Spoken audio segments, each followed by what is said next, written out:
Hay algo curioso en los libros que leemos o las películas y series que vemos, a menudo sin mucha intención trascendental. A veces ocurre que esa historia, ese personaje, ese conflicto, conecta con una parte muy profunda de nosotros mismos. Cuando eso ocurre, nos hemos sentido representados.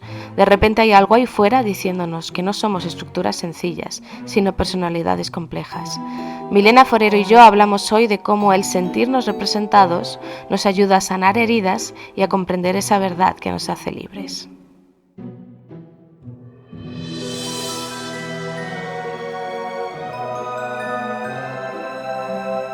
Yo soy Noa Alarcón y esto es Los Teólogos.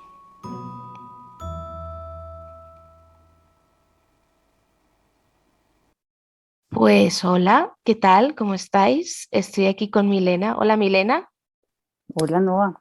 Estoy como siempre improvisando yo los podcasts bueno, los podcasts de los teólogos, que como yo solamente sé hacer podcasts como los de Arreglando el Mundo, pues ya está, son muy de ese estilo. Aquí, pase lo que pase, va a quedar grabado.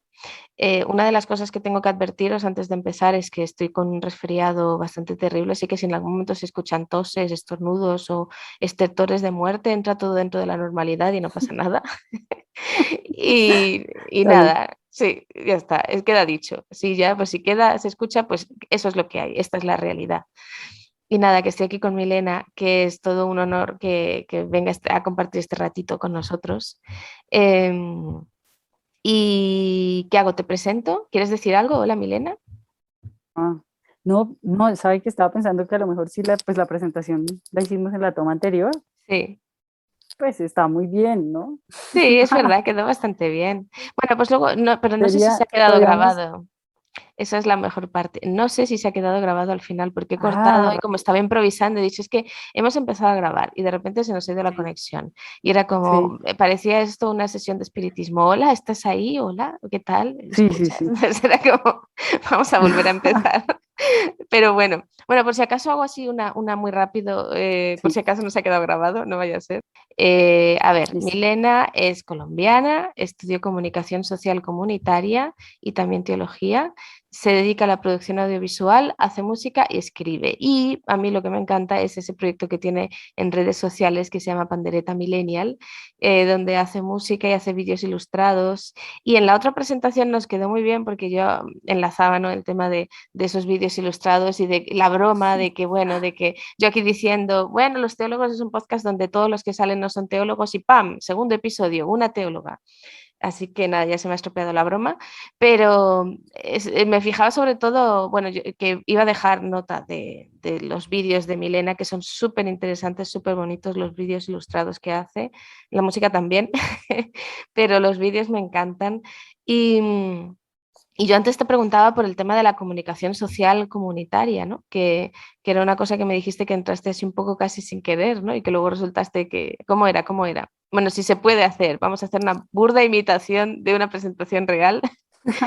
Vamos a repetir como si no hubiera pasado nada, como si no estuviéramos Como regrabando. si no hubiera sido. Sí, ¿cómo es eso de la comunicación social comunitaria? No, yo estudié comunicación porque quería escribir Mm. y me encontré con que la universidad a la que entré, el énfasis es comunicación social comunitaria, que tiene que ver con trabajar con las comunidades, con los procesos de comunicación al interior de las comunidades y transformación social a través de procesos comunitarios. Tiene que ver con buscar estrategias de comunicación, pero no desde los medios masivos, sino desde los medios comunitarios, desde los procesos pequeños. Entonces, pues a mí eso me moldeó un montón la forma de ver la vida y también incluso la forma de aproximarme a la Biblia, ¿no? Qué Porque bueno. tiene una cantidad hermenéutica, por ejemplo. Sí, sí, sí. Y claro, ahí salió un poco el tema de conversación que, entre nosotras, del que surgió la idea para este podcast, ¿no? Que es el de la representación que antes me estabas explicando. Yo voy a explicarlo un momentito y ahora seguimos hablando de eso, porque yo voy hablando con todo el mundo de mi futuro proyecto de hacer un club de lectura. Ya no es tan futuro porque ya todo el mundo se ha enterado, todo el mundo quiere hacerlo y ya me tengo que meter prisa para... Pero bueno, estaba buscando libros en los que la gente cristiana evangélica se pudiera ver representada de alguna manera, o que representaran de alguna manera la realidad del mundo evangélico, que no es tanto lo que hay para poder leer. Y entonces llegué a un libro a la reseña de un libro que se llama Larga será la noche, de Santiago Gamboa, que precisamente habla de los evangélicos colombianos, ¿no? Los mete como una parte de la trama. Y yo empecé pues a preguntar a los colombianos que conocía, entre ellos a Milena, ¿no? Si habían leído el libro, si sabían un poco, habían escuchado, porque estaba muy perdida, no sabía nada de él. Y Milena se dedicó a buscarlo, lo leyó haciendo ahí una labor inquisitiva maravillosa, y luego me mandó una reseña fantástica, y cuando escuché lo que ella decía, digo, claro, de esto hay que hablar, o sea, es súper interesante. Cuéntame, ¿qué era eso que fallaba, que veías tú que fallaba en la representación de los evangélicos colombianos del libro? Que es buena novela al final, pero bueno, en esto pues se Sí, quedaba un poco así. Tampoco vamos aquí a hacer una crítica pues el mordaz. libro, no, el libro se deja leer. El asunto es que es muy evidente que el autor no tiene ni idea de evangélicos, porque tiene unas imprecisiones y unos errores bárbaros que con un solo cristiano, cualquier cristiano que hubiera leído eso antes, se hubiera evitado, digamos, la vergüenza de, por ejemplo, utilizar la palabra cristocéntrico de una manera aleatoria y loca, chistosa para uno que tiene idea de qué están hablando. O de decir, por ejemplo, que acá en Colombia reunir 30 iglesias es hacer algo, digamos, multitudinario, cuando Sí. hay misiones que tienen, pues, 150 hasta 1500 iglesias, Mm, ¿no? sí. Entonces, esos son detallitos, ¿no? Yo cuando estaba leyendo el libro, comencé a ponerle como popsticks cada vez que veía una barbaridad, pues porque no me aguanté. Las primeras como 20 páginas yo dije, bueno, no pasa nada. Y luego dije, esto es una regularidad, está pasando tanto que lo voy a poner. Y Sí. al final terminé con eso lleno de banderitas. Ay, madre mía. Ahora, la, la, la, la novela se deja leer y pues claro, pues es fruto de la ficción. El Mm, asunto, mi problema, digamos, con la novela es que el autor se abroga, digamos, el derecho de decir luego en los medios que los evangélicos son una mafia en Colombia, que no sé qué, mm, y pues no tiene idea. Ahora, mm, todo se basa un poco en un problema que hubo acá en Colombia con el proceso de paz, y es que hubo un referendo para votar sí o no a favor del proceso de paz, y las iglesias de manera descarada y frontal se opusieron totalmente con unos argumentos, bueno, un poco fuera sí. de orden, digamos, y fuera del amor de Dios, de lo que significa el reino de Dios. Entonces hay toda una serie de personas que tienen muchos prejuicios contra la iglesia a partir de eso, y en Mm, ese sentido pues tienen toda la razón. Pero de claro. ahí a que lo que sucede en la novela pueda darse de esa manera, pues no. Y más Sí. aún, eh, hay cosas incluso peores de lo que sucede en la novela, solo que están justificadas y suceden de otra manera. O sea, por ejemplo, la novela dice que hay vínculos con paramilitares, pero Sí. los pone de una manera pues absurda. Y pone detalles como que a la gente a la entrada a la iglesia le preguntan cuánto gana y dónde trabaja para obligarlo a dar el diezmo. Digo, Ujú. no, eso nunca ha sido necesario. Hay otros medios de control. O sea, que a la larga surte ese mismo efecto, pero no funciona. Digamos lo de los vínculos con paramilitares, pues desgraciadamente sí. Por ejemplo, el partido cristiano de Colombia, que se llamaba Unión Cristiana, se unió con un partido en el que todos estaban presos por paramilitarismo, Oh. sin más, sin ir tan lejos.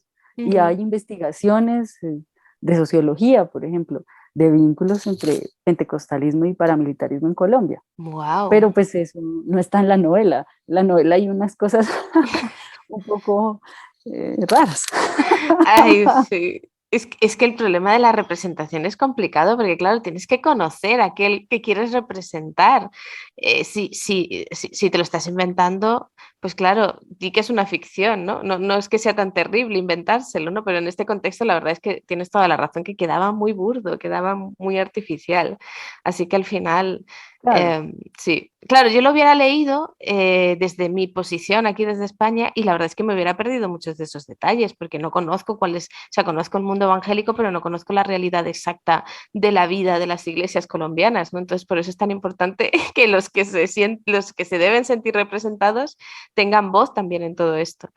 Y es un ejemplo esto, ¿no? Es una cuestión un poco pues casi anecdótica, ¿no? Pero luego empezamos a hablar, Milena y yo nos dimos cuenta de que pasaba a menudo con cosas que querían representar a los cristianos y sobre todo Claro. de lo que queríamos hablar hoy, ¿no? Bueno, antes de meternos en faena, desde tu perspectiva, ¿tú cómo explicarías a alguien que no sabe qué es esto de es la representación, el sentirse representado? Sobre todo también desde tu labor de comunicadora social. Lo voy a poner desde mi experiencia no como creyente, sino como una niña que creció en las periferias, porque en realidad yo comencé a hacer audiovisual, de hecho como con un pequeño colectivo que Mm, tiene el nombre de la localidad, o sea, de la parte de la ciudad en la que vivíamos, que mm, es la localidad 19, Ciudad Bolívar, en Bogotá. Y la localidad estaba sumamente estigmatizada. Todo lo que uno veía en las noticias tenía que ver con crímenes y, mejor dicho, allá todo el mundo era ladrón, las mujeres todas eran prostitutas, al menos desde la representación claro. que se hacía desde afuera. Ujú, Entonces, no solamente yo, sino un grupo de personas de diferentes colectivos comenzamos a decir, pues vamos a contar nuestra versión de esto, cómo somos desde adentro, que mm, también es una versión sumamente subjetiva, porque es lo que uno quiere mostrar, ¿no? Y entonces, pues nosotros empezamos, por ejemplo, a hacer un documental sobre un vecino que era ciclista en Italia. ujú, Sí, era ciclista profesional y vivía al lado de mi casa. ujú, En realidad no, digamos que ese tipo de cosas parecían invisibles en ese momento, esto hace ya casi 20 años, tal sí. vez, como 15. Y, eran invisibles en cuanto a cómo los medios representaban, mostraban, contaban esa historia, ¿no? Sigue Ujú, sucediendo, claramente, sí. pero por lo menos nosotros comenzamos, digamos que todo un movimiento de gente, a hacer audiovisuales que representaran algo en lo que nosotros pudiéramos decir, yo estoy ahí, en ese, me reconozco, ¿no? Es Mm, como mirarse al espejo, me reconozco en eso que veo. sí, Que desde el punto de vista cristiano, pues también existe el mismo asunto. ¿En qué claro. me reconozco yo? Mm. Sí, tú me contaste esto de la novela de Persépolis, de que aparentemente es una novela gráfica que no sé si la gente la conoce, está hecha por una ilustradora iraní y cuenta parte de su historia, si no me equivoco, ¿no? Sí, Cuando sí, la sí. Revolución Islámica, en realidad es muy famosa esa novela, pues es que yo, fíjate, hasta que no me la señalaste, no la empecé a leer, la he empezado a leer y me ha dejado el alma hecha ese trizas. Pero me gustó mucho lo que me contaste, porque cuando pensamos precisamente, ¿no? Pues, me pasó esto, al final yo el tema del club de lectura he cambiado completamente el enfoque y he dicho, mira, no vamos a buscar la representación porque es muy difícil encontrar una representación fidedigna de los evangélicos y nunca nos vamos a poner de acuerdo porque, claro, el movimiento evangélico es una cosa tan amplia, con un espectro tan Claro. amplio de gente no puedes poner junto a un calvinista y a un pentecostal, pero esto la gente no lo sabe si no estás dentro, ¿no? No Sí, puedes sí, sí. decirles, todos son evangélicos, no, hijo mío, no, no son lo mismo, no. Pero, y claro, que me dijiste que cuando tú te habías sentido muy representada era leyendo Persépolis, que es una historia sobre la revolución, ¿cómo se llama? La República Islámica, ¿no? El surgimiento de la República Islámica al principio de los años 80 en Irán. Y eso me dejó como, uy, yo quiero que Milena me cuente esto, por favor.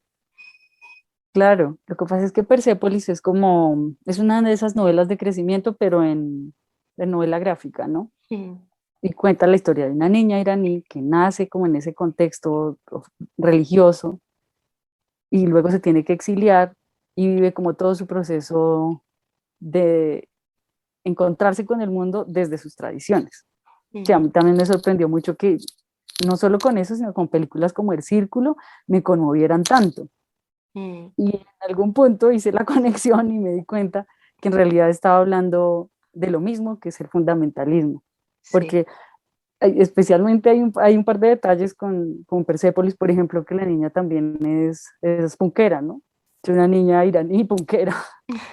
Y yo pensaba un poco como en mi adolescencia, que yo nunca hubiera pensado que era una persona religiosa. O Mm, sea, en mi cabeza yo era una cristiana súper moderna, porque es que yo creo que usar pantalón no es pecado, porque es que yo escucho metal, yo escucho Mortification, por lo tanto no puedo ser una persona religiosa. Pero luego se encuentra uno con esto y me siento tan identificada en que en ver que hay toda una forma de ver el mundo alrededor del fundamentalismo, ¿no? Sí. En ese mundo cerradito, en todas esas ilusiones, digamos, de ser el elegido, Mm. por ejemplo, que eso también lo tiene la novela. Sí, sí, sí. Ay, esa, bueno, la primera parte que es la que he leído ahora me ha llamado mucho la atención cuando ella explica que era niña y hablaba con Dios y que decía que quería ser profeta. Claro, ahí ves tú dónde está el pensamiento religioso metido hasta en lo profundo Las del orejas, software, en lo profundo de nuestro software ahí. claro, Y en eso, aun viniendo, claro, porque tú vienes de un entorno pentecostal, ¿no? Si no me equivoco, de iglesias sí, pentecostales. Yo vengo, no del otro lado, yo vengo de bautistas moderados, por así decirlo, aquí en España, ¿no? Entonces no es el mismo entorno, pero sí entendemos, no hemos tenido la misma experiencia, eh, no sé cómo explicarlo, no hemos tenido la misma experiencia religiosa, pero sí compartimos la misma sensibilidad frente a ese fundamentalismo, porque en otro momento de nuestra vida nos ha afectado a nuestra identidad, a nuestra forma de ser, a cómo se supone que nos claro. vemos nosotros. Entonces, claro, yo también veo que es muy interesante este tema, el de cómo nos sentimos representados, el de cómo queremos sentirnos representados como cristianos también, ¿no? No creo que haya muchos textos en el que se hable abiertamente de, no sé, en el que se permita hablar abiertamente en el arte, ¿no? De la fe. Creo que sí Sí, hay algunas películas, hay algunas cosas así. Yo había puesto el caso, que lo hablamos también, de la novela que yo escribí, la del profeta y sí, del sí, sí, problema que tuve. Lo cuento, yo creo que sí, ¿no? Que lo cuento. Es que tengo claro. dudas, no sé si No, no, contarlo. no, cuéntelo, Es una cuéntelo, que a mí me novela que pareció buenísimo. es una novela que todavía no está publicada. La gente que me sigue en el Patreon, o que está de mecenas en el Patreon, pequeña publicidad, podéis ir a mi Patreon y a ver si os gusta, pues uniros, ¿vale? Ya cerramos paréntesis publicitario.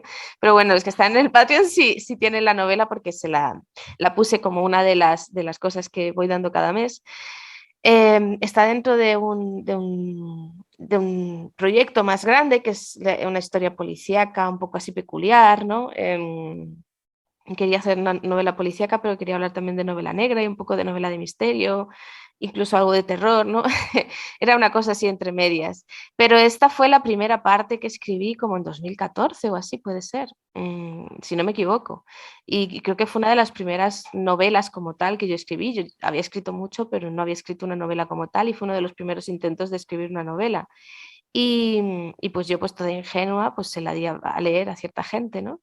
Pero casi todos los que se llaman lectores beta eran gente de mi entorno, pues en aquel momento era gente cristiana, casi todos, y algunos pues lo recibieron bien, otros lo recibieron con un Sí. poco de frialdad, pero hubo algunas críticas horribles, horribles. Yo con toda mi ingenuidad diciendo, pero ¿por qué? O sea, tan malo es. Y diciendo, ay, Dios mío, que he metido la pata, yo esto no puedo mandarlo a ningún lado, esto no, uy, madre mía, qué malo. Entonces, lo guardé tan en lo profundo que lo perdí el archivo. Y apareció pues hace poco. Digo, bueno, a ver si, o sea, mi idea era que, bueno, yo seguí escribiendo sobre el personaje que habla en la novela, que es Pilar Ferrer. Seguí escribiendo su historia, seguí escribiendo otras novelas, pero dije, bueno, si queda algo de esta primera novela, que es la primera y que serviría ahora mucho para terminar de cerrar la historia y poder presentarlo pues a la editorial a la que estoy pensando enviarlo y eso, digo, a ver si queda algo y puedo reescribirlo, ¿no? Ya han pasado, no sé cuántos han pasado desde el 2014, unos cuantos añitos, ya 6, 7 años. Digo, bueno, así con la distancia, pues si hay algo que se pueda salvar. Entonces empecé a releerla y digo, pero si esto está bien. Claro, yo con mi experiencia de editora, objetivamente, y como ya no tenía mucho apego al texto, sí podía ver si el texto estaba bien o mal. Hombre, no es una gran obra Claro. maestra, quiero decir, pero está bastante bien. Y claro, dije, ¿y por qué? ¿Y por qué lo criticaron tanto? Y entonces se lo dejé a leer otra vez a otro tipo de lectores, entre ellos a Milena, que se ofreció. Es Y, que soy y fan, así, qué guay. soy terriblemente fan. Entonces, como que me ayudasteis a entender que era el problema era la representación. No lo había claro. visto yo hacía 7 años. El problema es que la historia, claro, me acuerdo de eso que me dijiste, dice, definitivamente dijiste tú, no es un texto para gente evangélica. O sea, me hiciste una crítica muy buena, pero me dijiste aquello casi como medio entre risas. No, esto no es para evangélicos. Digo, no, sí que No, tienes razón.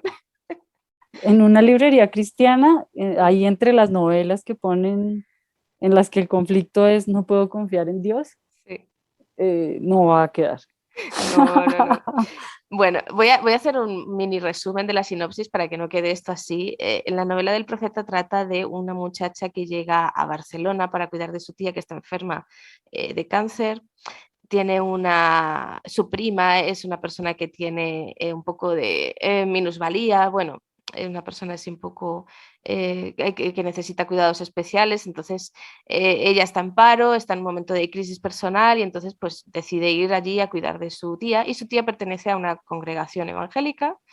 Em, yo la hice muy conservadora, me la inventé completamente. O sea, era una reconstrucción hecha de partes de diferentes iglesias, ¿no? Pero como que era una iglesia muy antigua, con gente muy mayor, donde no se había reformado ni tan siquiera el espacio vital, ¿no? Donde no había gente joven. Y yo conozco muchas iglesias aquí en España, ¿no? En aquel momento conocía bastantes, supongo que existirán en muchos sitios. Y entonces, sin quererlo, esta muchacha se encuentra con que destapa sin querer un misterio de hace 10 años que sucedió en esa iglesia y que, bueno, pues que deja a los feligreses en un lugar un tanto pues de haberse callado una verdad que sabían, ¿no? O haberlo tapado o no Sí. haber querido ver, se queda ahí un poco en la ambigüedad, ¿no? Y en esas pues viene el personaje que es el de Pilar Ferrer y que intenta empezar a investigar qué es lo que ocurrió porque ella es policía y trabaja en la unidad de desaparecidos de los Mossos d'Esquadra de Cataluña y es un poco pues la historia de cómo se descubre cómo desapareció el antiguo pastor de la iglesia, que desapareció y no se volvió a saber de él nunca más, ¿no? Y habla pues eso de las rencillas y tal. Entonces, esa es la sinopsis. Casi nada. Un pastor desaparecido en una iglesia. Es que semejante premisa. A mí me gustó mucho que es como el interior de una comunidad cristiana Mm, con sus cosas buenas, porque pues hay gente que está pendiente los unos de los otros, pero también con sus chismes y su mentira y con tentaciones reales, que es el sí, poder, mm, que es lo que su merced mencionaba, ocultar cosas, sí, mentir. sí, sí. Al final sí, claro, yo hablaba un poco de eso también, de, bueno, nadie lo hace con mala intención. Todas las desgracias y el problema del conflicto de la novela es que en realidad nadie quería hacerlo con mala intención, pero al final todo el Sí, mundo es hizo verdad. algo malo por no querer hablar. No, y que existe también ahí como de fondo todo ese asunto del testimonio, Mm, que eso es un problema cristiano real. O sí. sea, ¿qué dirán de nosotros? Yo, ¿qué dirán de mí? Sí, Mm. y estar muy pendiente de cómo lo ven a uno, eso es una vaina muy, muy, muy de una vivencia evangélica fundamentalista. Ujú, sí, sí, sí.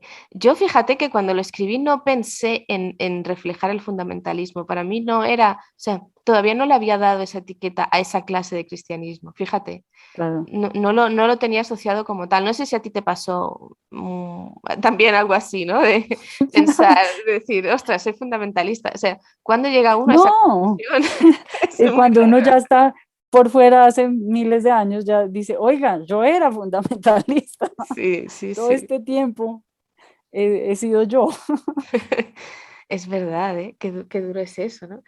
Y bueno, yo creo que tiene mucho que ver con el tema, era un poco todo eso, ¿no? El cómo sentirnos representados. Yo creo que lo que le pasó a los que criticaron tanto mi novela, pobrecitos míos, no les guardo rencor ni nada. No sé si alguno estará escuchando, a lo mejor todos me han retirado ya de las redes sociales y de todo y no quieren saber nada de mí porque, en fin, Sí, de hereje para arriba. Yo tengo mi sitio en el sí, infierno, claro. no, pero no creo que sea eso.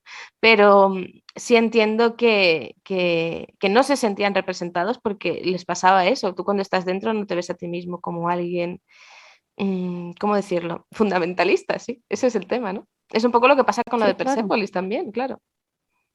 Sí, sí, a eso me refería con que yo pensaba y viví todo el tiempo creyendo que yo era una cristiana súper de avanzada, ¿no? Ujú, Porque en las formas exteriores a veces tenía algún tipo de libertad ujú, y uno pues evidentemente no se da cuenta de que tiene una forma de pensar súper cerrada y con unos sesgos impresionantes para Sí, leer la realidad. ese es el tema, ¿eh? Lo de leer la realidad. O sea, yo me estoy dando cuenta de cosas ahora, a mi edad, ¿eh? Que yo ya Sí, soy una claro. señora, ¿eh? O sea, y yo ahora Pero así caigo en funciona. cosas que yo creía y decía, pero ¿cómo podía creer yo esto, por favor? Claro, ese es el tema, ese es el tema, es súper fuerte, ¿eh? Claro. Yo quería, respecto a lo que se me venía hablando Sí, antes, pienso que esa representación que se hace, digamos, que tiene como una intención evangelística, que es como muy panfletaria, nos deshumaniza, sí.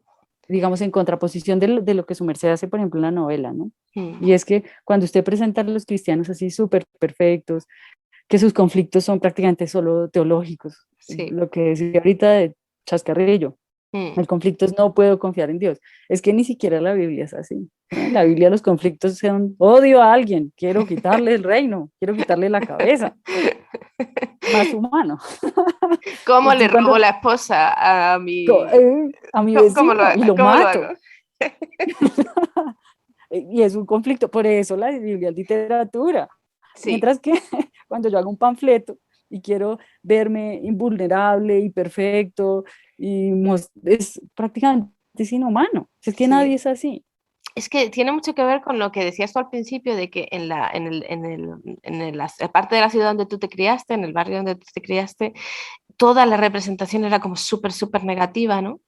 Y no era verdad. Sí. Y en este caso, en esa especie de arte cristiano, entre comillas, ¿no? Esa cosa horrible, que ya ni nos acercamos ni de lejos con un palo, es como, no, no quiero saber nada de arte cristiano. Yo hice arte cristiano, lo siento en el alma, me arrepiento de verdad, en polvo y ceniza, porque yo hice esa clase de literatura panfletaria, yo la empecé a hacer, porque pensaba que era Sí, la forma de hacerlo, ¿no? Era una cuestión muy cultural, ¿no? Pero es claro, verdad que haces, en realidad haces lo mismo que quien está criticando solamente en que en el barrio solamente hay malas sí, personas y todo es horrible, pero te vas al otro extremo, pero estás cometiendo el mismo error al final, ¿no? Todo es maravilloso, aquí claro, todos somos perfectos, aquí a es nadie le pasa nada. Si te súper vienes aquí, moralista. claro, y un cristiano no puede tener conflictos internos porque, uf, no, por favor, nosotros ya hemos abandonado, Porque ya da hemos mal rechazado el ejemplo. pecado, ¿sabes? Sí, o sea, somos ángeles. Sí, sí, sí, Dígame, ¿cuándo se da cuenta uno de decir, oiga, Dostoyevsky era creyente? sí, ¿No? Por ejemplo, hacer la claro, conexión a mí me tomó claro. años. Mm. Es un tema complicado, ¿eh? Sí. Yo creo que es eso un poco, había puesto aquí en la escaleta, ¿no? Lo de qué, la pregunta de qué nos debería representar fuera de esa imagen idílica del ser cristiano, ¿no? ¿Qué es lo que nos debería, o sea, si hay algún momento de nuestra vida en el que nos hemos, no sé, he intentado encontrar textos o escritos en los que realmente me viera representada como cristiana y me está costando mucho encontrarlo ni en la literatura que se hace para la iglesia, ni en la literatura que se hace fuera de la iglesia, encuentro Sí, algo en lo que yo me sienta representada. Es una cosa bien curiosa, porque yo creo que de una manera o de otra, en algún momento todo el mundo se siente representado de algún modo. Y a mí ahora, pues la verdad es que me está costando mucho. y además tenemos el problema que somos mujeres. Entonces hay No, eso también. doble problema de representación. Sí, sí, sí.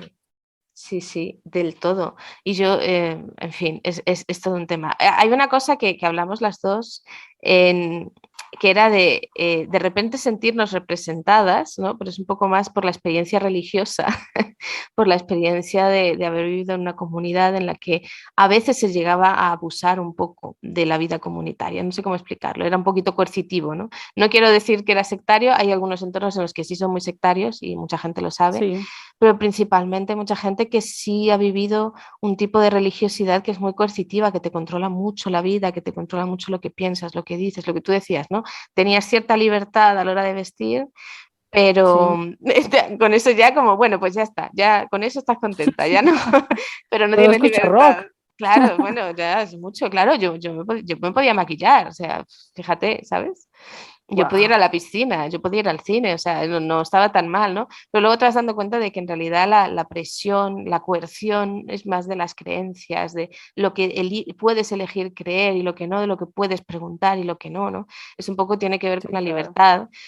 Y las dos coincidimos en una cosa que también me hizo mucha gracia, que fue un documental que se llama One of Us, que está en Netflix, y la serie esta que se llama Unorthodox, Sí. que en realidad es muy raro, porque pasa un poco como Persepolis, Sí, sí, sí. que trata de chicas judías hasídicas, ortodoxas, la de la serie es de Jerusalén, Jerusalén creo que es de Israel, no me acuerdo si era bien de Jerusalén, creo que sí, y la de One of Us cuenta la historia de ese mismo grupo judío hasídico muy, muy cerrado, pero en la ciudad de Nueva York, en Brooklyn. Y cómo nos afectó tanto, que yo creo que las dos quedamos. Al final tú has podido ver la de Anortodox, porque es que yo no he podido pasar del principio, ¿eh? No, yo vi un capítulo y no pude más. Sí, yo creo que ni llegué a terminar el capítulo, o sea, me empezó a cargar de una manera. Yo creo que es que a lo mejor no llegué ni a pasar de los trailers, o sea, tú fíjate cómo es el tema. Pues a mí me pasó que yo empecé a verla porque recién salió, digamos que estaba muy de moda y todo el mundo decía, no, tienen que verla, pues fui a verla. No, yo comencé a llorar el primer capítulo. Y si viera por qué, porque yo la vi la chica cómo se Mm, vestía y mm, yo reconocí la ropa que yo usaba para, para pasar adelante a cantar. Yo canto, ¿no? Entonces sí, cantaba en la iglesia. Y hay un uniforme, o sea, yo era metalera en 3 semanas. Me ponía una sí. chaqueta de cuero y mi pelo largo y parecía un chico. Pero para cantar en la iglesia me tenía que poner una ropa como de viejita y se parecía mucho y me puse a llorar, sobre todo porque era como hacer una conexión con esa persona que yo era Mm. y y que entendía a Dios de esa manera, que entendía a un Dios que me pedía, digamos, un disfraz y complacer a todo el mundo, Sí, sí, ¿no? sí. Es que es muy fuerte. A mí me pasó la llorera esa que me dio con el documental de One of Us, que está en Netflix, por si alguien quiere verlo, que trata precisamente de eso, claro, desde el punto de vista documental, ¿no? Pero yo también me vi ahí y dije, sé que no tengo absolutamente nada que ver, pero entiendo tantísimo el dolor de esta gente que empieza a decir, no puedo salir de aquí, no siento que haya salida, esa desesperanza absoluta de decir, tienes que sacrificar tu identidad, tu independencia, tu originalidad, tu forma de ser única para poder formar parte del grupo, para que no te Sí, rechacen. Te tienes que fingir tus creencias casi para no ser rechazado y echado fuera, pero nadie te ha permitido en el momento. Intenté empezar a ver ahora la de One of Us hoy otra vez, el documental. No he podido, de verdad. O sea, bueno, hay una parte en la que empieza en una reunión de ex judíos hasídicos, sí, están todos destrozadísimos, o sea, es una cosa, están todos fatal.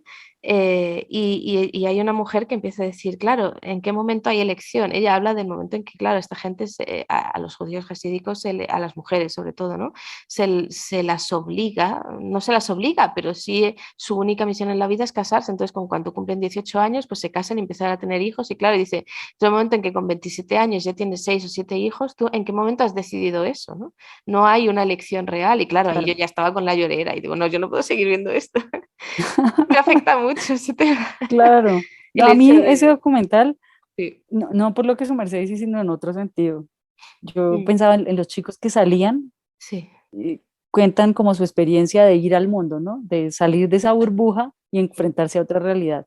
Mm, Y ahí me sentí súper identificada con eso de ser infuncional, sí, con que todas mis habilidades están construidas para un grupo específico, para ese segmento, y yo no sé hacer nada fuera de eso. Por ejemplo, claro, yo sí.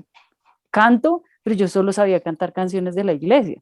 Mm, Entonces, fuera de la iglesia yo ya perdía todos mis superpoderes.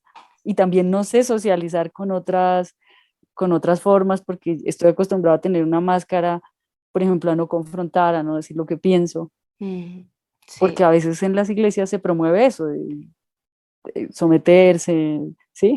Sí, sí, sí, no, y sobre Tema, todo si eres mujer, claro. No, en general nos claro. pasa a todas partes, ¿eh? Yo el otro día lo hablaba con una chica y no hablábamos de cosas de iglesia. Siempre a las mujeres se Bueno, nos ha dicho, cuidado, mejor no enfrentarse, mejor con la sonrisa por delante, ¿no? Sí, sí, es verdad. Que no nos tomen como Aunque agresivas, que no nos tomen como respondonas, maleducadas, ¿no? No sé, siempre está ahí. es verdad, está el fantasma de la mala mujer siempre al frente. Claro. Pero también, digamos, en el caso ya del documental, por ejemplo, o Sí. sea, eso que le enseñan a uno, que uno es superior porque es santo, ¿no? Y que los Mm, demás lo pueden contaminar. mm, Y eso, ¿cómo le daña a uno la forma de socializar? sí. Y que si lo has aprendido desde pequeño, tú no puedes salir de ahí luego bien. Tú tienes que aprender Claro, desde cero, es muy difícil. Sí, y ya sí. sale uno después de los 20 o 30 años a inventarse otra vez, es difícil. Sí, sí. Sí, es verdad. Y yo siempre lo digo, yo no Mm. vengo de un entorno excesivamente fundamentalista. En un principio no lo era, luego hubo un pequeño viraje cuando empecé a relacionarme con otras iglesias. Sí, Pero sí, era finales de los 90 y estábamos en plena inmersión en la cultura de la pureza. No sé qué tal afectó allí en Colombia, pero aquí en España eso nos afectó muchísimo. Toda la influencia de la cultura cristiana popular, ¿no? El merchandising, la música, los libros, todo eso empezó a llegar como a raudales aquí a España traducido, ¿no? Y sí, nos afectó mucho, nos moldeó mucho la forma de pensar, ¿no?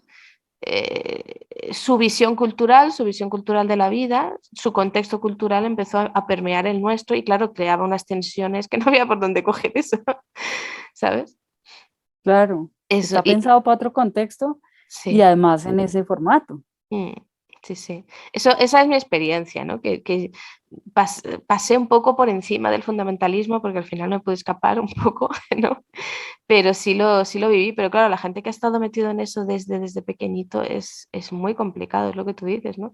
Y claro, también es un entorno muy cerrado y cuesta mucho que alguien hable de eso de una manera real si no has estado dentro. Yo creo que esa es una em, tarea que tenemos los artistas ahora, Sí, que hemos salido, representar esos entornos para ayudar a otros a que se vean reflejados de una manera realista, aunque les duela, aunque no sea literatura evangélica. Yo he tenido esa conversación hace poco con gente sobre si merecía la pena hablar de ciertos temas negativos que han sí, pasado dentro del entorno evangélico, porque les daba miedo, era gente muy sincera y muy honesta y a la que yo aprecio mucho, pero les daba miedo pensar que si se hablaba de cosas negativas de la iglesia, la gente entonces no se querría convertir a Dios. Y claro, era sí, un poco como decir, pero no se querrán convertir a Dios o no se querrán convertir a la iglesia, porque parece que es lo mismo, pero no es lo mismo, ¿no? claro. No, y que también es una política, digamos, ocultar las cosas no ayuda a solucionarlas. Sí. El hecho de que se tapen cosas horribles como la manipulación, como los abusos sexuales, Mm. pues no los va a cambiar, no va a hacer que esa realidad se cambie. Lo que va a hacer es un tabú alrededor de eso e incluso la protección de la gente que hace daño. Claro. Entonces, pues eso no ayuda al reino de Dios. Increíblemente, a nosotros nos han dicho que hablar, quejarse, que es que ustedes la murmuración, 80.000 predicaciones sobre murmurar, Mm. pero pues eso no es murmurar, eso es una labor profética. Y además, si uno cuenta lo que a uno le ha pasado, nada más, digamos, solo cuenta lo que uno ha vivido, solo con eso está haciendo, está, a mí me pasó con algo que escribí, ¿no? Sí, cuenta, Que yo cuenta. creía, pues es mi experiencia, ¿no? Escribí como un texto ahí que se llama La Biblia Roja, que es a través de, digamos, contando la historia de mi Biblia, que yo la recibí cuando tenía, que 5 años, Igual que yo. y como contando mi travesía con la Biblia. Y a partir de eso, pues me escribieron varias personas a decir, oiga, todo lo que usted está contando ahí, yo lo viví. Ujú. ¿Por qué? Porque es que también esas experiencias individuales se vuelven, en Sí. estos casos, universales. Hay mucha más gente que se siente reflejada y que necesita eso.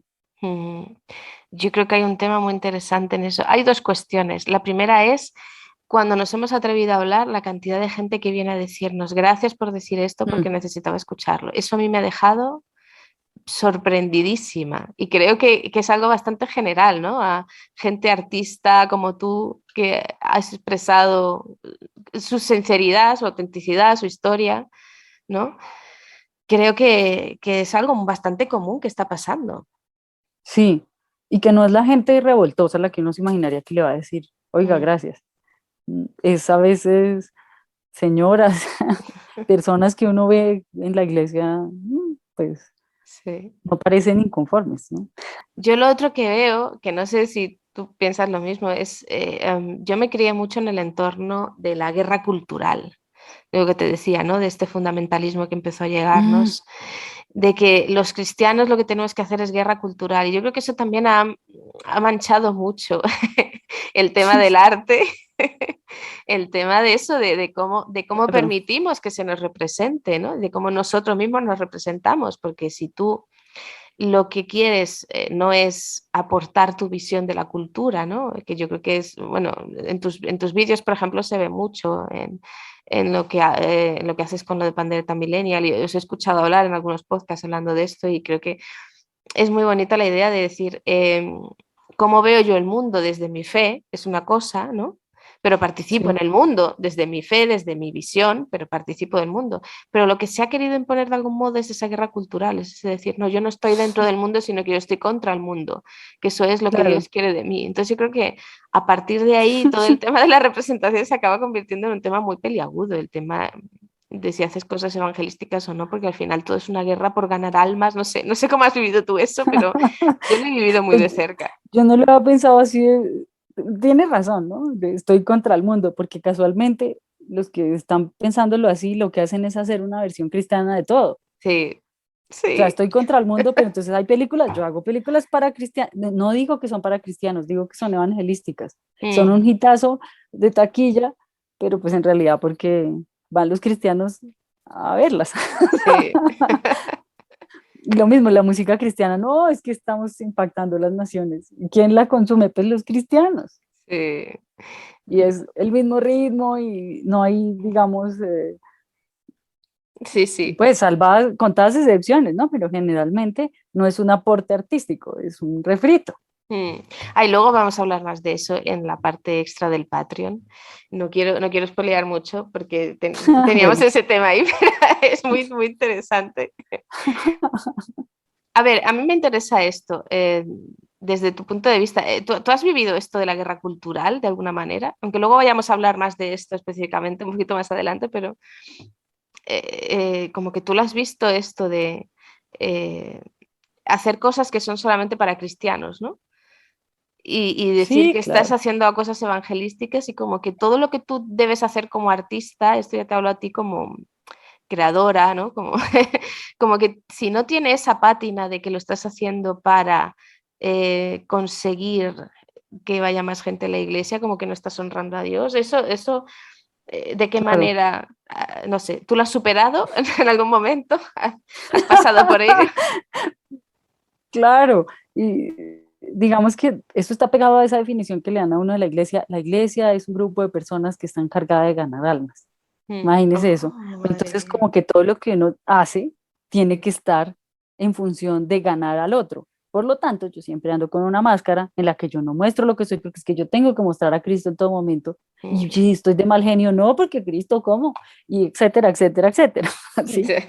Eso por un lado, ¿no? Y lo otro es que, bueno, el asunto es que yo soy teóloga, además de tener vocación artística. Entonces, yo lo que he hecho es volcar mi teología, ¿no?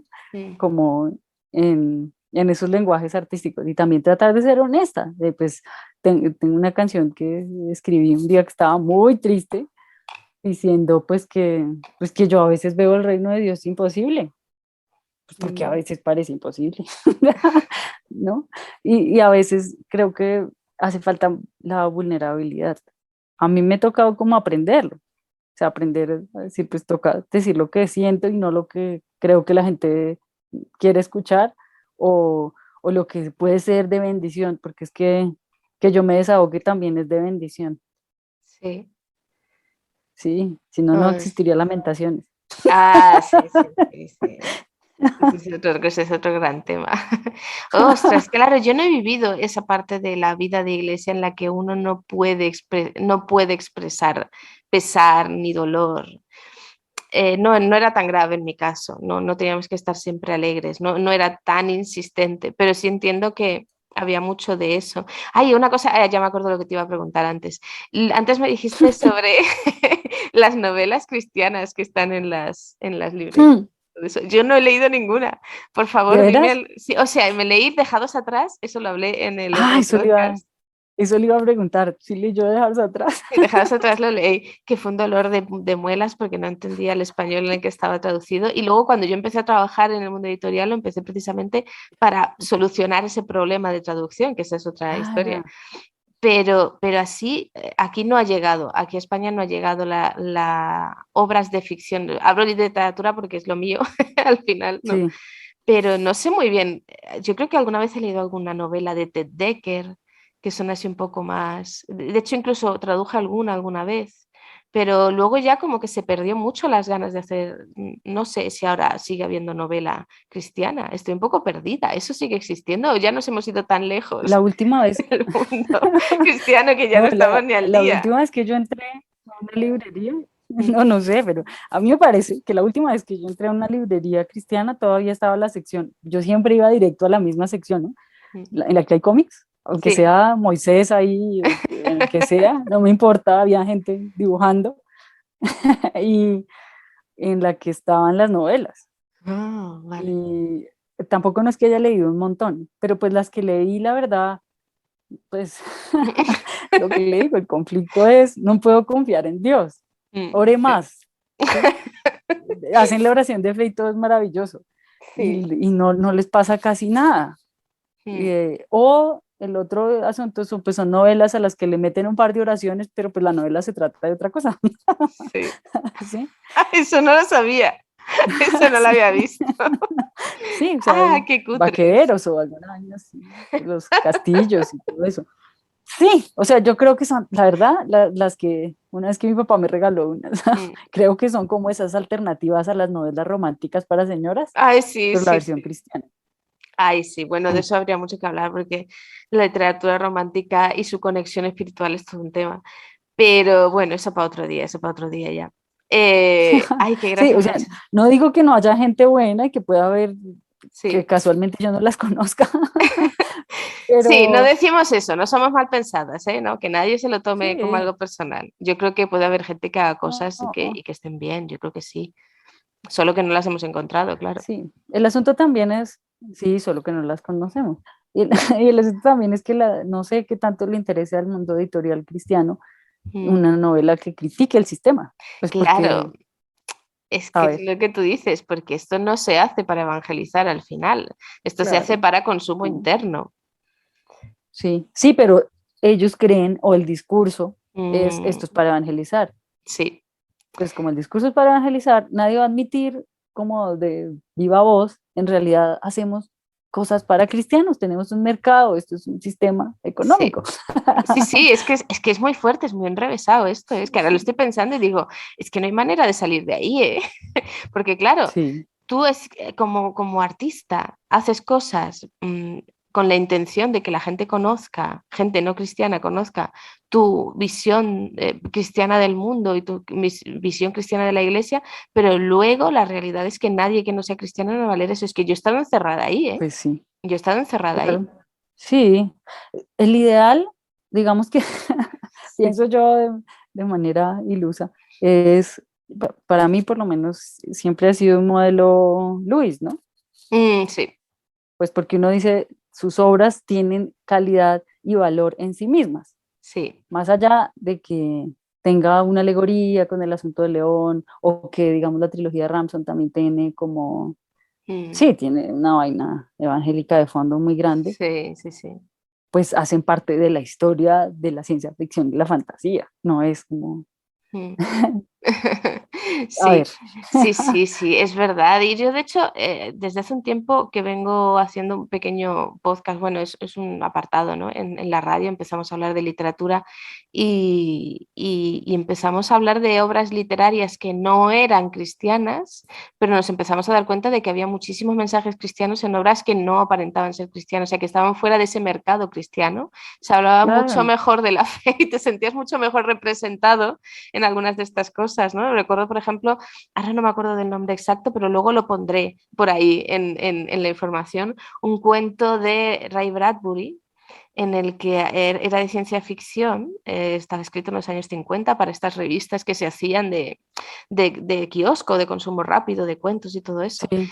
Y el cuento iba de unos exploradores que iban de planeta en planeta, pues no sé cómo llamarlo, era un poco así, era un poco ciencia ficción años 50, ¿vale? Entonces había un grupo de personas de la Sí. Tierra que iban explorando planetas, llegaban a uno y nadie les hacía caso. Y decían, pero ¿cómo es que no nos hacen caso? Y entonces empezaban a investigar y es que no se decía que era él, pero sí se dejaba entender que es que hacía un par de días había pasado Jesús por allí y les había dejado a todos tan tocados, tan transformados, que no iban a hacer caso ahora a Sí, sí, estos sí. señores. Entonces uno de ellos se volvía loco porque le daba una envidia horrible, como, o sea, ¿cómo que me está quitando a mí mi protagonismo? ¿Sabes? Que yo soy el Claro, que he venido aquí de conquistador.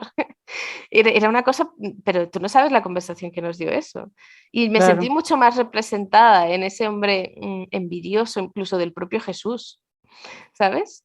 Eh, Me sentí más representada como cristiana ahí que lo que tú dices en esa literatura que se supone que es para hablar Claro. de las obras. Hay Sin un embargo, problema pues con que eso de lo que hay que Bradbury hablar era otro día. creyente.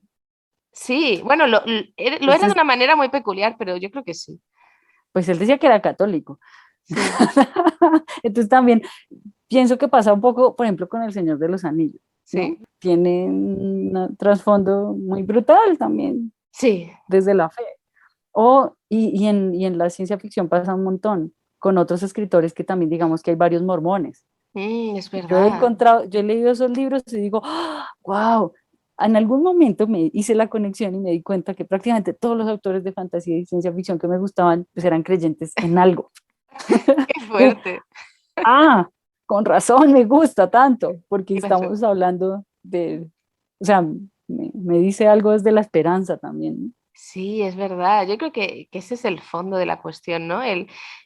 Cuando se intenta hacer estas obras evangelísticas, propagandísticas, es lo que tú dices, te pones la máscara, pero no estás siendo auténtico. Y lo que convence al espectador, al lector, al que recibe el arte de uno, es la autenticidad. Es así de básico. Entonces, claro, si tú eliminas la parte de la autenticidad para intentar convencer al otro, entonces cuando esto Claro, deja de funcionar, funciona bien como nicho de mercado, o sea, como consumo interno, pues funciona bien y sí, da dinero y entonces, pues es una profesión a la que yo conozco mucha gente que se dedica como profesión a producir este tipo de cosas y a venderlas y es su vida, ¿no? Pero claro, a nivel de arte ya es otro tema, ¿no? Y a nivel de lo que estábamos hablando hoy de representación ya es sí, otro claro. asunto. Bueno. Claro, creo que cuando uno lo deshumaniza, mm, cuando deja de ser honesto, pues no hay cómo representarse. Es decir, yo no me voy a reconocer en eso. Sí, sí, sí, te entiendo muy bien. Oye, está muy guay eso que me has contado porque te quería preguntar, ¿no? ¿Cómo te gustaría, tío, cómo te gusta sentirte representada, pues en cosas que ves, en libros, en películas, en cine, no sé. Era una pregunta. Aparte de la serie esta de Unorthodox, ¿no? Y de esa sensación. Pero creo que ya me has respondido sin querer, ¿no? De que esto que me has dicho ahora, de que cuando lees algo o ves algo, seguramente pasará con el cine, de gente que cree en algo, ahí es donde tú ves la conexión. Y que esa conexión Sí, no se puede falsificar, yo creo eso, no sé. claro, y que a veces es pues sucede sin querer. O sea, me pasó hay un escritor de fantasía que me gusta mucho que se llama Brandon Sanderson. Tiene Ujú. un libro que se llama El Antris, que fue el primero que publicó, y en ese hay un personaje de un sacerdote que es así súper, no, es fundamentalista. En realidad es eso. Y luego leí una entrevista del autor y él es mormón y entonces fue misionero mormón y escribió ese personaje pensando en una experiencia que tuvo viendo a otra persona ser supremamente, como mandando gente al infierno, ¿no? Ujú. Entonces yo dije, claro, pues entiendo por qué me gusta leer a este señor. Él, desde otra esquina, pero está preocupado por lo mismo, ¿no? Sí. Sí, y a veces nos encontramos eso en lugares, claro, es un poco el tema, a ver, cómo enfocamos esto para no alargarnos mucho más, porque esto quedaría para 3 podcasts. Ya iré sacando temas, ya iremos hablando más de eso. Pero nos pasa que claro, es que es muy fuerte, es decir, no me siento nada representada por gente que me debería representar y luego me siento representada en los lugares más raros y Sí. por la gente que uno menos se podría esperar. A mí me pasa mucho con el cine de terror. No me gusta muchísimo ver cine de terror, pero me interesa mucho, o sea, lo paso mal, últimamente lo paso muy mal con muchas cosas, pero de vez en cuando nos gusta sentarnos a ver una película de terror, así, bueno, alguna que sea buena, ¿no? Y hablamos mucho de eso. Y a mí me gusta mucho el cine de terror porque la gente no lo espera, pero yo creo que es uno de los grandes géneros que ayudan muchísimo a entender a personas que no están en un entorno religioso ni en un entorno espiritual, ni que no tienen una conexión ni un lenguaje, ni están habituados a hablar de esto, les ayuda muchísimo a conectar con esa parte trascendental de la vida. Es que parece broma, ¿no? Uno, según qué películas piense, ¿no? Pero a menudo una buena película de terror te ayuda a conectar, a empezar a hacerte preguntas acerca de lo trascendental y por eso cuando yo he dicho alguna vez, ya no lo puedo decir porque ya me han echado de todos los sitios, así que ya no lo digo. Pero yo alguna vez sí he dicho que en realidad el cine de terror es una gran herramienta evangelística si se usa bien. Ahí ya es cuando han dicho, bueno, hermana, muchas gracias. Buenas tardes. Pero es verdad, yo me siento muy representada ahí en la literatura de terror, me pasa mucho, sí. Y creo que es un fenómeno que bueno, a lo mejor alguien está escuchando esto también le pasará con otro tipo de literatura, otro tipo de novelas, otro tipo de música, ¿no? Donde se supone que tienes que sentirte representada, resulta que no ves ahí ninguna conexión y las conexiones luego te salen por otros sitios. Creo que esa es una de las maravillas de de ser hechos a la imagen de Dios y a la imagen de un Dios que es tan excesivamente creativo. Que luego nos sale por ahí y no sabemos cómo entenderlo. Oye, creo que deberíamos ir cerrando esta parte para no Vamos a alargarnos hablar mucho al fin de más. del culto. No sé qué hacer, porque la verdad es que he intentado ver la película del reino. A ver, pongo esto en contexto. Habíamos pensado hablar de la serie del reino de Netflix, porque es muy obvia que habla además de Sí, momento evangélico, de, en fin, y quería contar el tema de la película documental del culto de Almendra Fantilli, que bueno, si alguien ha escuchado alguno de los podcasts de La Higuera, en el capítulo 2, en el episodio 2 de La Higuera, teníamos una larga conversación con ella precisamente hablando de su documental del culto, cuando todavía estaba costando mucho que fuera a salas y que la gente lo conociera. Es un documental súper interesante, muy humano, muy sincero acerca de cómo son las reuniones evangélicas en todo el espectro, porque intenta abarcar bastante del espectro evangélico en sí, Argentina. Y es un documental precioso que sin pretenderlo se vuelve también muy emotivo, ¿no? sí. Que no fuerza, no sé si tú lo has podido ver. Sí, sí, sí, yo lo he visto. En fin, es súper interesante. Entonces, bueno, si alguien quiere saber más sobre el culto, el documental de Almendra, pues también dejo por aquí la información de las redes sociales para que vaya a ver. Creo que ahora incluso se puede ver en alguna plataforma de streaming. Y entonces, en cuanto ella me contó que cuando se estrenó El Reino en Netflix, como que de repente eso estalló y les costaba mucho conseguir salas y que se distribuyera, porque también había sido un proyecto así un poco, pues eso, comunitario, ¿no? Mm. Independiente, y que la gente empezó a estar muy interesada porque como que eran dos visiones muy diferentes y era un poco, yo creo que sí que estaría bien hablar de esto porque retrata muy bien como así como broche final de lo que hemos venido hablando, ¿no? El culto es la realidad de lo que es la vida evangélica, que es un amplio espectro de matices y de reuniones y de personas que se reúnen y de gente muy diferente de muchas clases y de muchas clases sociales y todo eso, ¿no?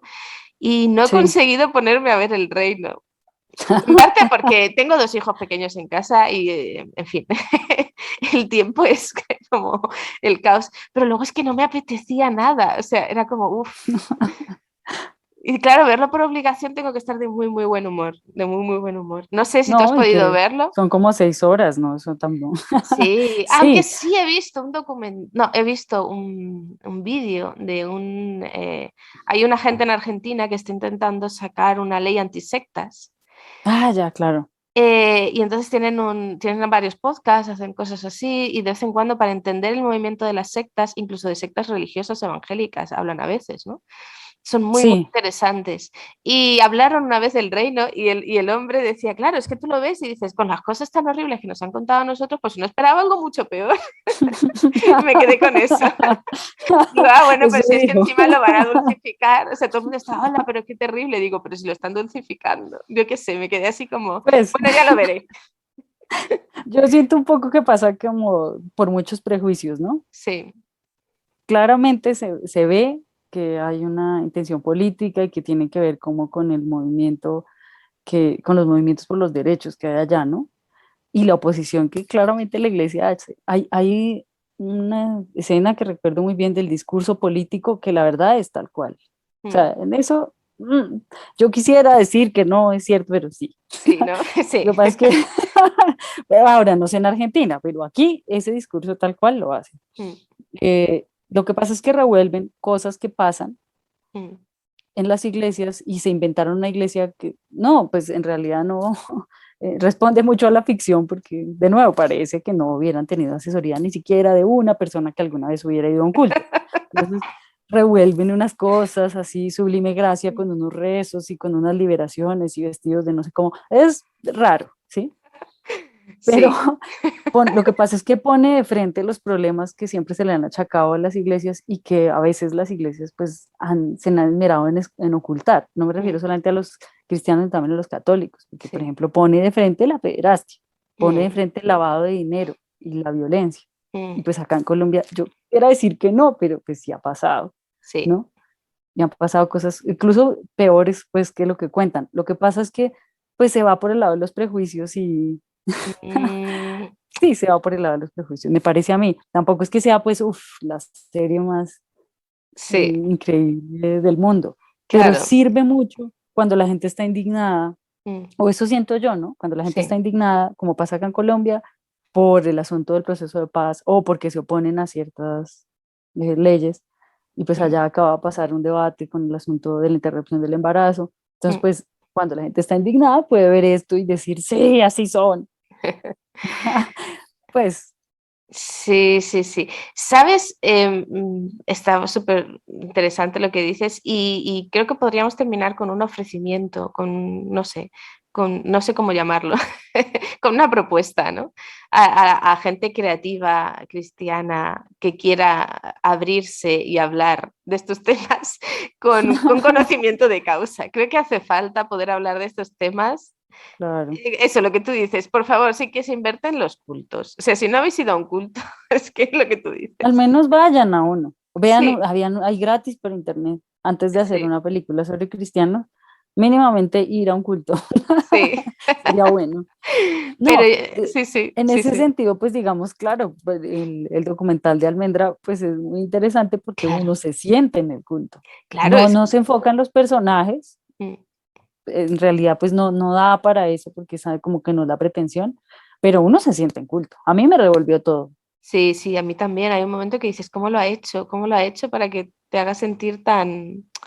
Eso, esa sensación que no tiene tan nombre, eso de revolverte, pero para bien, o sea, era para bien, como para Sí, decir. sí, sí, claro, Sí, claro. sí, porque también es verdad que los que venimos también, que hemos sufrido el fundamentalismo y que superamos el trauma poco a poco, ¿no? De haber estado en esos entornos, de toda la coerción que hemos sufrido, de toda la falta de libertad, pues también estamos con esa rabia, ¿no? Y es como Sí, lo de, igual que dices tú, ¿no? De la gente que ha sufrido a los evangélicos por el otro lado, pues porque querían hacer proyectos políticos o sociales y se han encontrado de frente con ese muro que no podían cruzar, ¿no? Y les molesta, es un poco esa rabia, ¿no? Y a lo mejor a lo mejor un buen puente que tender desde la fe, desde el cristianismo. Es una propuesta, pero no sé si es ciencia ficción esto casi, ¿no? Pero a sería ver, que los propios cristianos se atrevieran a representarse de una manera fuera de lo panfletario, fuera de lo evangelístico. sí, No dijera, no digo que todo el mundo tenga que hacer lo que hice yo con lo de la novela mía, esto del profeta. Es un poco no kamikaze, no voy tiene a que haber un negarlo. asesinato. No hace falta que muera gente. Pero creo que hay un montón de historias y de cuestiones que reivindicar. hablando de la realidad, de los cultos, de la realidad cultural también que supone la cultura evangélica, que creo que es en los artistas que somos parte de, que venimos de ese trasfondo en que incluso ni tan siquiera hemos perdido nuestra fe, sino que estamos ahí intentando que Armarla. crezca y reformarla y que esté bonita y que nos sirva, ¿no? Yo creo que es muy Sí. terapéutico para nosotros expresar esto y incluso yo invito a otros a que lo hagan.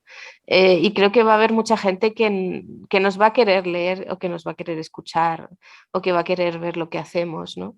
Desde la realidad. Una de las cosas que me gusta a mí del documental de Almendra precisamente es que las partes malas o medio chungas tampoco las oculta y las hay. Sí, Hay cosas que dices, sí. esto, Me quedaba pensando cómo la gente no le dijo, oiga, quite eso. sí, sí, Pues los que sí. participaron, porque según veía, pues hizo funciones en las iglesias Sí, donde sí. grabó. No, pero bien hecho y con cierta libertad, como dices tú, no hace falta que muera nadie, como en mi novela, pero en mi novela es que tenía otra función, ¿vale? Claro, Está en función de la historia, no es que yo, en fin, es una historia, ¿no? Es ficción, da igual, se me lo puedo inventar, pero tengo libertad creativa y ya está, ¿no? Pero creo que sí estaría bien hacer un llamado a que nos animásemos más a salir de esa mentalidad los que venimos de ese entorno cristiano, ¿no? De decir que si no es evangelístico, si no es para ganar almas, no sirve. Y yo no, creo y si me que quejo o si es crítico, eso no puede ser, bueno, voy a ponerme Angélica, pero sí, no puede ser de Dios, no mm, puede ser que Dios esté en una crítica que yo le haga a la iglesia o claro. a las cosas que yo he vivido. Y Mm, mm. resulta que es que pues así se movía el Espíritu de Dios en los profetas. Entonces, Sí. nosotros también estamos deteniendo como lo profético que puede ser que Mm, uno haga una crítica desde sí. dentro. No esperar que las hagan desde fuera, porque pues las críticas desde fuera han sido pues unas representaciones un poco pues en el cliché y también, sí, desde los prejuicios. Sí, desde la rabia también, como decías tú. Desde la rabia mal Claro, enfocada, la rabia tiene su función, ¿no? Hasta cierto punto, eso es un revulsivo, te ayuda a actuar, a salir adelante en algunos momentos, pero claro, cuando te quedas ahí, pues se acaba siendo un problema. Pero yo creo que ese es el tema. Ay, pues me parece un bonito cierre final para este podcast. El hecho de decir, oye, buscamos lo evangelístico en el arte, pero tenemos que buscar la representación antes que lo evangelístico. Si sí, buscamos la representación, vamos a saber explicar con mucha más autenticidad en qué consiste realmente esto. ¿Y sabes en qué me estoy acordando ahora mismo? Del señora, libro de Hechos. En el libro de Hechos hay un montón de pasajes súper chungos. claro. ¿Qué más evangelístico hay que eso, por el amor de Dios? Ananías y Sí, Zafira, o sea, no tienen ninguna vergüenza. No, las sí, crónicas. sí. Ah, Que yo claro, sí, siempre he sí. pensado que si eso era para hacer quedar bien a los reyes, pues no sé. Si esa es la Um, versión revisada, imagínese cómo sería sí, la sí, otra. sí. Bueno, Primera de Samuel leído como novela, ya está, como una novela clásica antigua, es una maravilla, pero ahí te cuento unas borradas. Y claro, ¿cuál es la maravilla de esto? Que no te está intentando vender que son maravillosos, te está representando de alguna o de otra manera la realidad. Y creo que esa Claro, autenticidad de los autores es lo que ha hecho que su literatura perdure al final. claro, que es honesta. Yo Sí. creo que si pudiéramos hacer arte honesto Mm. antes que comprometido. Ay, sí, por favor, qué bonita es esa frase. Arte honesto antes que comprometido, por favor, Sí, con el por favor detrás. Pues genial. Oye, pues muchas gracias por este ratito, por esta conversación. Me ha sentado muy bien, me ha animado mucho. pero por sin favor, con tener que mucho hacer gusto. Ahora nada a las barricadas, a para escribir, Sí, a impresionar. dibujar, a sí. cantar. Ahora, animar a todo el mundo a que lo hagan, a Más que, que a que, a que respirar, nos quitemos los prejuicios y no los miedos y necesitas adelante. más Yo que creo que hace falta respirar. tender esos puentes y Haga el lo arte es una que manera hagas, maravillosa de tender esos estés donde puentes. estés. Así que para Tuve sanarnos nosotros y caminando para ayudar a otros y te también acompañaré. a encontrar verdad, ¿no? Tuve Sí, la O al menos esperanza. saciar su te curiosidad de alguna acompañaré. manera, no sé. Yo seré tu casa Sí, Qué y yo bien. seré Pues tu nada, pues muchas hogar. gracias, Milena. El sitio al Gracias que por este ratito. vuelvas para yo feliz de estar descansar. aquí. Un abrazo Yo gigante. seré tu Un abrazo. casa Hasta y luego. yo seré tu hogar. Un lugar seguro para descansar, un lugar seguro para descansar.